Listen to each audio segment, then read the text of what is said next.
What does it mean to remember? What does it mean to forget?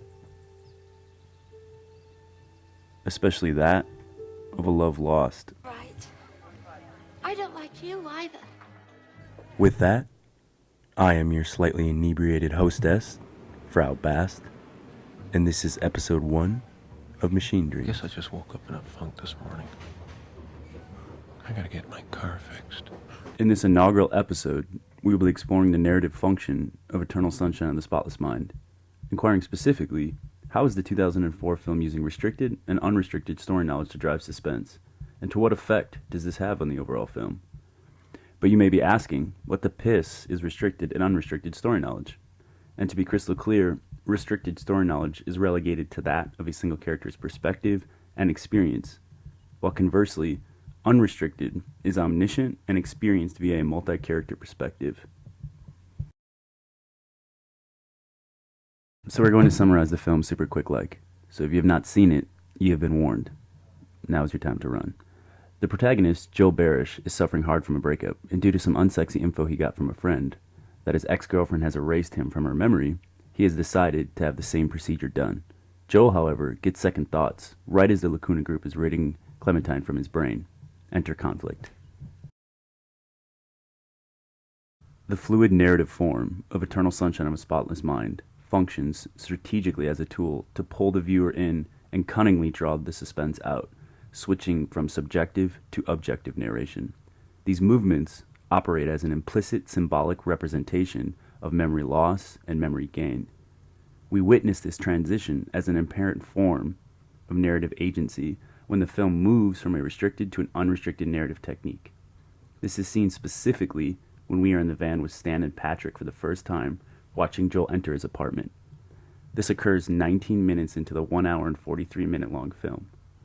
But what effect does this have on the viewer's experience of the film? Let's take a deeper look.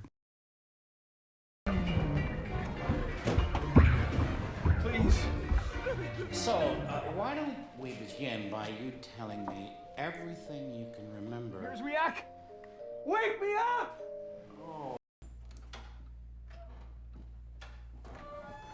This is the last time I saw you. The film starts out with us in Joel's perspective, a restricted form of story knowledge.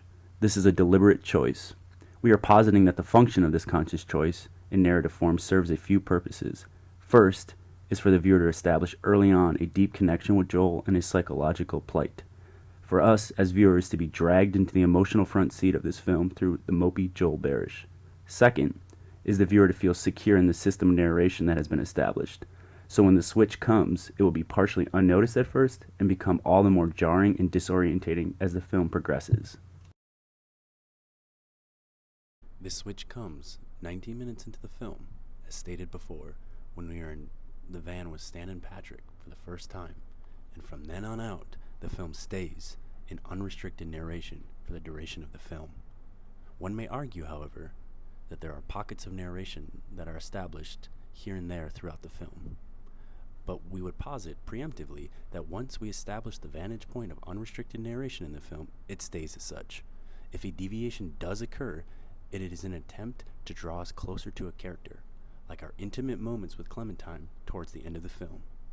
One interpretation would be to look at the film as an actual experience of how one internalizes forgetting and remembering, and by playing off Joel's desire to not lose Clementine, the viewer experiences the psychological weight of Charlie Kaufman's system of suspense. In summation, we would argue that the nonlinear plot structure of the film, in conjunction with a fluid narrative system, create a corporeal sensation of what it feels like to remember and to forget. This effect onto the viewer functions as an agent of the propulsion of suspense, and with a deployment of time collapsing on itself, we are, as viewers, left in a void of where to turn to next.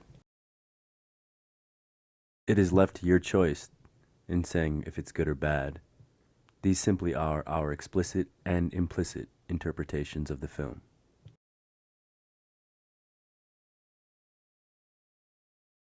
Don't forget, with Lacuna, you can forget.